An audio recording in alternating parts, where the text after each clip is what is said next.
My personal opinion is that we have to keep geoengineering on the table. We have to look at it very carefully because we might get desperate enough to want to use it. The danger, of course, with geoengineering is the one I was referring to a moment ago. We don't understand the system well enough to predict its responses in detail, and that means there's always a danger if you try to engineer the system on a large scale that you will do something that has side effects that are worse than the dimension of the problem you're trying to cure with the geoengineering in the first place.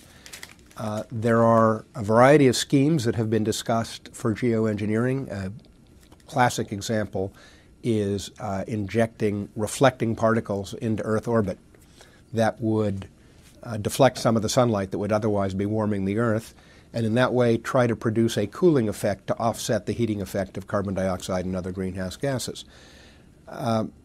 Current estimates are that that would be very expensive, that it would be problematic from the standpoint of injecting things into orbit that our other orbiting space assets would have trouble with. And it doesn't solve the whole problem because, for example, it does nothing about the absorption of some of the excess carbon dioxide in the surface layer of the ocean, which is acidifying the ocean and posing a potential threat to ocean creatures that form shells or skeletons out of calcium carbonate.